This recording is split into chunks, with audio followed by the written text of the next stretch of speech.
The UK has begun a crackdown on racially motivated hate speech in the wake of the Bondi massacre. 5 people were arrested this week for shouting pro-Palestine slogans, including globalise the intifada. Let's speak live now to former UK Attorney General Dominic Grieve. Mr. Grieve, thanks for your time on Sky News Australia this morning, our time. And given the sizable Jewish community in the UK, particularly in North London, there's probably like a big impact the Bondi attacks had on public sentiment where you are. It certainly has. It's an appalling attack. And the Jewish community in the United Kingdom certainly feels under threat. There have been a number of instances since the start of the Israeli operations in Gaza, where there have been people driving through Golders Green, which is an area with a high concentration of Jewish community living, shouting out, using megaphones to shout obscenities and also threats.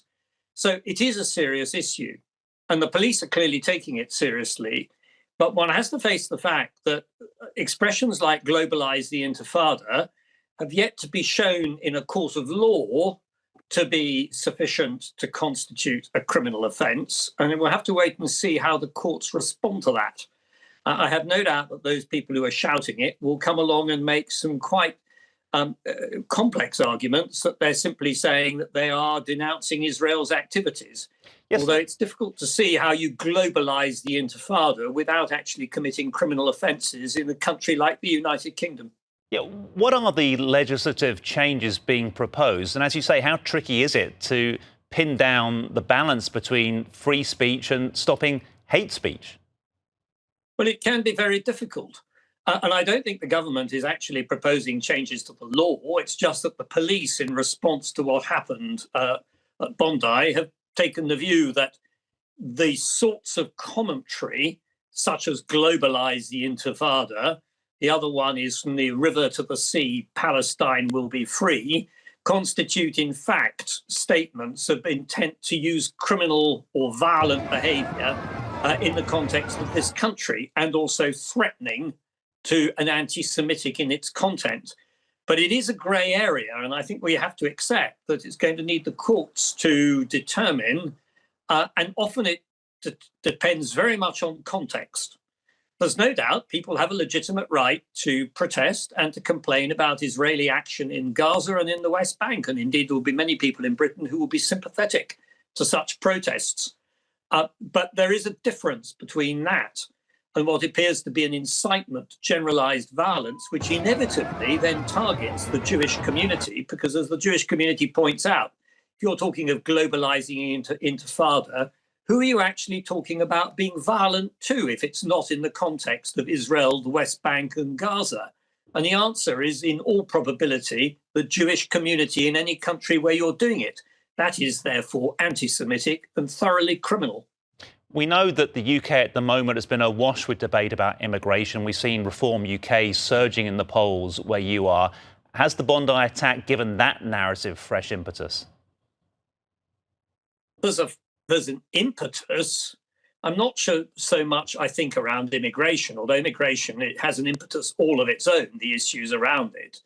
There's no doubt that there is a growing sense of unease about, firstly, the numbers of people coming into this country, and secondly, the extent to which people coming into the country may be capable of being integrated into the United Kingdom and its culture and its democratic way of life, or in fact want to live outside of it. The trouble is, however, that this is also giving rise to what can only be described as anti-Muslim hatred, including directed against Muslims living in the United Kingdom, some of whom are very well integrated into our society, getting on with their lives and making a very powerful contribution. You had the same thing with Bondi, because one of the people who's acted in a heroic way is in fact a Muslim. So you do get this polarization, and it is dangerous because as that happens, people start to lose all sense of perspective. So there is a need for moderation, and also I think for some clear-sightedness. The vast majority of Muslims living in the United Kingdom are entirely law-abiding and making a contribution to our society. And I have a slight confession here to say that I did do remember interrupting your Christmas shopping many years ago when you were with your wife at Liberty's store in London, just to say thanks for trying to do your best in Parliament, dealing with the fallout from the Brexit votes back in 2016. I can't believe it's been that long. But central to that was the Leave campaign's attempt to say we need to control immigration. But it seems like the UK, outside of EU rules, has struggled to control numbers even more. And I guess that's the bit of the irony about all this. Well, it certainly is an irony. It was totally predictable. I predicted it at the time. It's made absolutely no difference to immigration. The difference is that whereas prior to 2019, most of the immigration we got came from Europe, and much of that was of people who culturally were likely to assimilate into the United Kingdom very rapidly. We now have large numbers of people coming from outside of Europe, many of whom come from very different cultural backgrounds, and therefore integration is much harder. Yeah, well, if you do head down to Liberty's again this Christmas, I hope you've got in ahead of the rush. But we really appreciate your time. I was there this morning. There you go. There we are.